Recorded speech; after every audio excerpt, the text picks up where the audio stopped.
아, 맞다. 나 음악 수행평가 너랑 연습 더 해야 되는데. 끝내고 와. 기다릴게.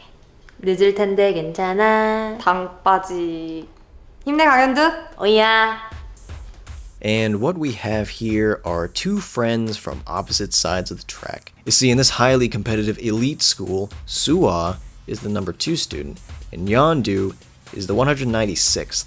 Usually, the highest and lowest ranked students come to blows in the hallways, but Soo-ah gets it. She's above this petty squabbling. Maybe there's hope yet at peace across the aisle. 너 권수아 맞니? 내 친구 맞아? 친구. 이 학교에 친구가 어딨니? Until we learn that Soo-ah has only been using Yeon-do, and the time has come to say goodbye loser, which is where our story begins. Cheer Up, also known as Sassy Go-Go, is a Korean drama from 2015, written by Yoon Soo-jung and directed by Lee Eun-jin. I absolutely fell in love with this show, due in no small part to the dynamic between these two characters, as performed masterfully by actress Soo-bin and A-Pink lead vocalist Eun-ji, who happened to be the reason I started watching. I needed that sort of guide, I think. Let's say I'm hesitant when it comes to new things, even as an adult, and I've had trouble with K-dramas in the past. It wasn't until I went to Korea that I decided to get a little more serious with these shows, really sit down and focus and maybe don't suffer too many expectations up front. And so I set my expectations like this. I'd like to immerse myself in the language and culture as much as possible, and I am a fan of Eun-ji, full stop.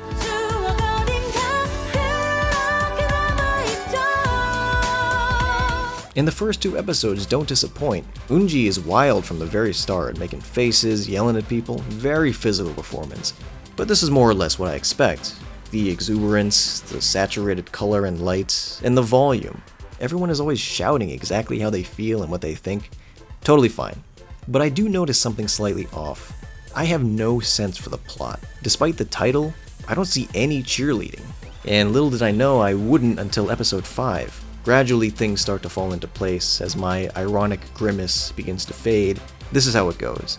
The principal commissions a cheerleading club, there you go, in order to illegally augment Soo-ah's resume for college, as Soo-ah's mother leads a cabal of parents with undue influence over the principal despite the increase in investigations of scandals just like these all over the country. And how does the principal organize this club that nobody wants to join?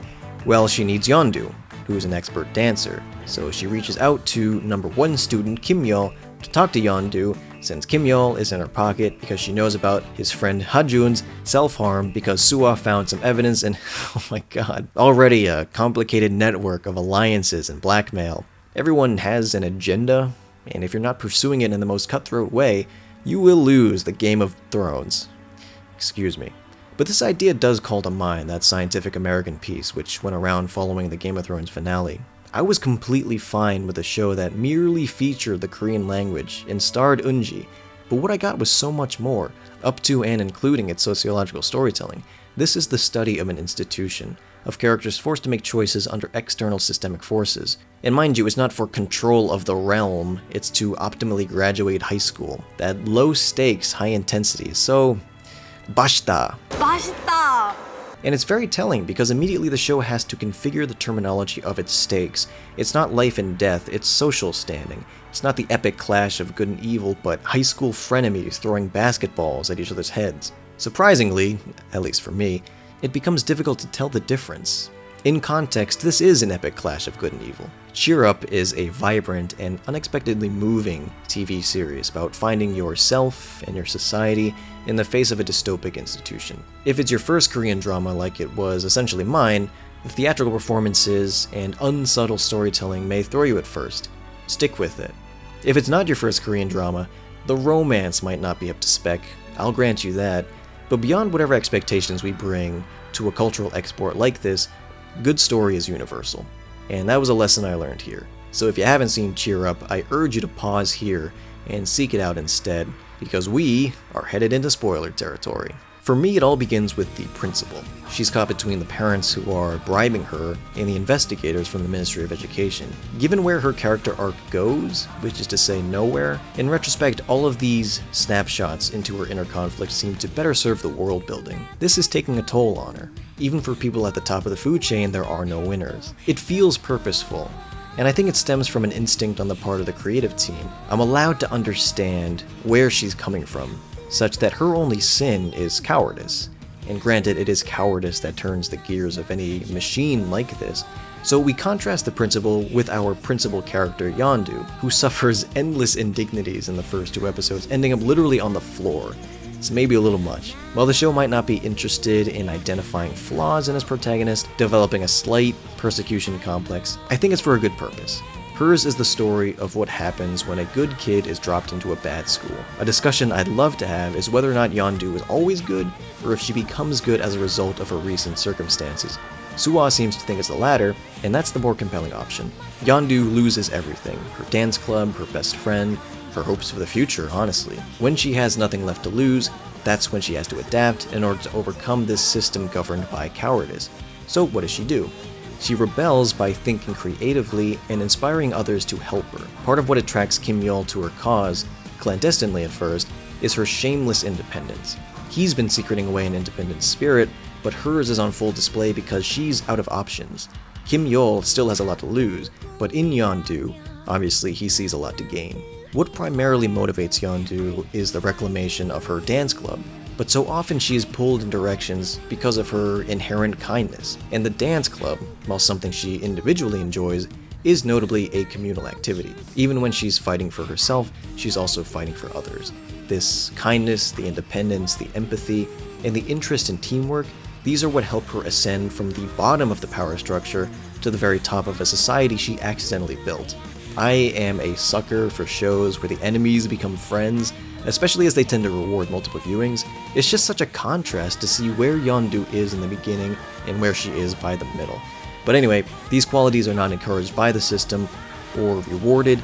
In fact, they are punished. This show understands that a student's development doesn't only occur in the classroom, but in the halls, in the cafeteria, and at home, especially as all these spaces are so diffuse with one another. Parents show up at school to make their children's lives harder, and not just by embarrassing them. When the administration, when the curricula seek to govern the student development without taking these other spaces into account, or even denying their validity as what happens in The Wire, the rigidity of these kids' socialization turns them into system-compatible machines. This is to me such a valuable critique of education broadly. The idea has purchase no matter where you are because it abstracts the student from the system. It's saying these two things are separate, but not everybody's ready to hear that, and for good reason. So while this is a universal lesson, I learned it's something with acute relevance to Koreans, and did so in a rather ironic way. In November 2019, which is when I was watching the show, it was reported that Eunji got some backlash for saying college entrance exams aren't everything. Could you have said that if you weren't famous? You're a celebrity. Do you think this counts as advice? It may not be everything in life, but that doesn't mean it's nothing either. When the time comes, they stop air traffic so students can concentrate better. For Korean society, there is a lot riding on these exams. For students, it's pretty much their entire future. As Crystal Tai writes in the South China Morning Post, many white-collar roles in industries such as civil service, design, journalism, and even much sought-after entry-level positions at the nation's chaebol, such as Samsung, LG, and Hyundai, all require passing extensive examinations, earning certificates, and other qualifications. And yet, according to a professor of sociology interviewed for this article, these exams are welcomed as a measurement of one's abilities, as Koreans value unity and thus feel more comfortable when everyone is judged on the same basis, where there is little room for debate and subjectivity. Now, those of us who came up in a more lax educational pipeline might take exception to this. I certainly do. But if it works for South Korea, then what's the problem? After all, 2/3 of South Koreans aged between 25 and 34 have college degrees, the highest proportion among the Organization for Economic Cooperation and Development countries, which include Japan, Norway, and Denmark. Well, the problem is that these machines we create are miserable, and that should account for more than it does, across the board, even for our pipelines. This is where Soo-bin comes in. the model of perfect student as designed by this system, and one of my all-time favorite villains. When Soo-bin betrays Yeondu in the first episode, I got extremely excited because I knew that every encounter to come would be explosive. And if not explosive, at least brimming with tension and pent-up anger and confusion and guilt. Soo-bin won a Newcomer Award in 2015 for Cheer Up and House of Bluebird, and I imagine it's gotta be tough playing the character you love to hate, especially when playing opposite a flawless character. And I think what compels me the most about the performance and the character is that while Soo-bin is the villain, she absolutely hates it. She'll tell somebody off or belittle someone, and we'll linger on her face and see how this role she's playing is killing her inside. Just like everyone else, Soo-bin is under immense pressure. And because she's both venomous and remorseful, she's completely unpredictable, but never illogical. The conflict between Yeondu and Soo-bin escalates to life-threatening violence, but throughout Yeondu is constantly wondering how to bring Soo-bin back into the fold. No matter how much she's pushed, she simply cannot give up on people. Over the course of the story, she's witnessed how a community protects its members from the system, and has even sacrificed herself to save others. Although the school only views its students as numbers from 1 to 200, Yeondu has the antithetical ability to empathize with fellow individuals. 감사합니다.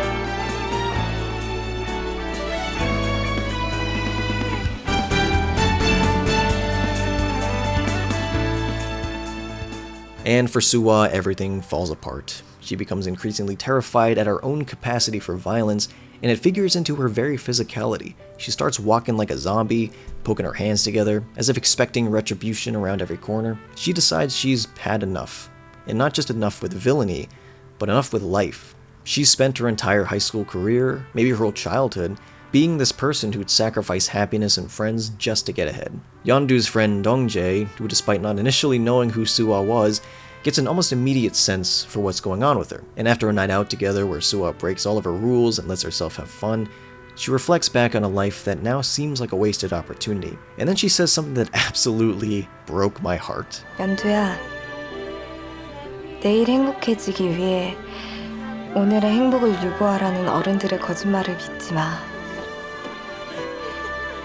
오늘이 행복해야 내일도 행복해질 수 있다는 사실을 잊지 마.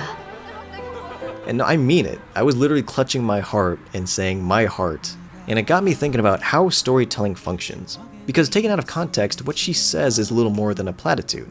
If I saw that on a bumper sticker, I wouldn't be clutching my heart and saying my heart, or so I tell you now, but it's arriving at the end of an arc that's involved me emotionally for 9.5 episodes. The show prepared me to receive that idea in the most meaningful way, and that to me is the power of storytelling. Roger Ebert described the medium of film as a machine that generates empathy. And one of the ways I've seen storytelling cultivate empathy in its audience for a character is by providing that character's context. For a somewhat contentious example, we have the scene in Fruitvale Station where Oscar Grant pours his weed into the ocean. It was argued that because this didn't happen in real life, it was created to manipulate us into feeling empathy, and people got in my head because they know it works. In the show Crazy Ex-Girlfriend, we come to understand why a woman makes certain decisions we'd otherwise consider to be crazy. Soo-bin is a lot. She's done some pretty bad things. It takes a complex read of a person to understand them because people are complex. Can she be forgiven? Your mileage may vary, but that question does not preempt, do we understand her? These are the questions the characters themselves ask as they begin interrogating their own feelings towards Soo-bin, which were sometimes uncomfortably violent. But we understand all of it. This is, after all, the system that pits students against each other. It is anti-society, that by ordering people within a hierarchy, they become divided. This is why it's so important for Yeondu to keep Soo-bin close at heart always. Not because otherwise she'll be just like her, but because she risks replicating the system. And because she and Dongjae radiate kindness and understanding, Soo-bin can both work toward redemption and come to this powerful revelation. And what does this powerful revelation mean? That in order to become a society, you first have to become an individual. You have to think for yourself, not just bend to the demands of the powerful people around you. The world building is the work of Yeondu, that she has brought all these people together, and their unity was hard-won. And by the time we get to the cheerleading competition, we've seen how winning the day isn't just about literally winning, it's about how you get there, how you perform. They did so by standing up to the system, standing up for the people they care about. Because when you get close to people, you unlock new motivations in yourself. This is the emotional backbone to the process of individuation. Again and again, this idea is emphasized, becoming the leitmotif upon the peaks of these character arcs. To once again speak to my expectations, I figured this show took place in a high school because that's just a tradition in television. That's where romance happens, and where curmudgeonly old teachers actually do care. And while that's probably the reason why this show takes place in high school, I was surprised by its interest in education itself. We see videos and social media being used to pull Soo-ah back into the community, though these tools were exactly what started all the trouble. It's the old wisdom that technology is neutral until intervened upon by human nature, and this principle applies to school as well. To my mind, school is society's most important institution. It is where minds are created. That is tremendous and frightening power, so it's understandable why administrations might want to take an essentially hands-off approach and rely on dehumanized systems to achieve traditionally defined success. Ironically, that's when the tool becomes a weapon. And ironically again, school also physically brings people together, and groups of people might be able to solve the puzzle anyway, even when the pieces are thrown at them with disdain. Cheer Up is a deeply human show, despite its messiness. I mean, you know, there's that storyline in the middle, which maybe requires the judgment of better men than I, or perhaps not men at all. It bothers me a lot, personally, but that's in large part because the show as a whole means so much to me. That said, I think the show manages to contextualize what happens better than I'd be able to, and if you can compartmentalize the problematic aspects of stories, I think the rest of it is so rewarding. Really, I couldn't have asked for a better introduction to K-drama. As I was watching it, I kept thinking to myself, is this what all K-dramas are like? I actually got self-conscious because if that were the case, maybe I haven't been watching the right things. I watched another one and it broke me with the spell, but I know now that this foreign format, this peculiar style with all its volume issues, has the potential to break my heart and put it back together. So if you have any recommendations, believe me, I have my Viki login at the ready, so just leave a comment down below. 최태평 제일 좋아하는 가수? 에이핑.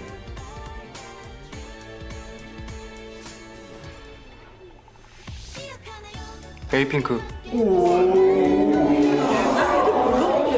In 2011, students formed an organization to protest Korea's college entrance exams called the Hidden Bag for Change by Rejecting College Entrance Examinations. As one of the protesters said in, again, November of 2019, the current system that encourages cliques and divides losers from winners has got to change. With characters like Yeondu and Soo-ah, I feel like we can begin to understand just what this kid's talking about.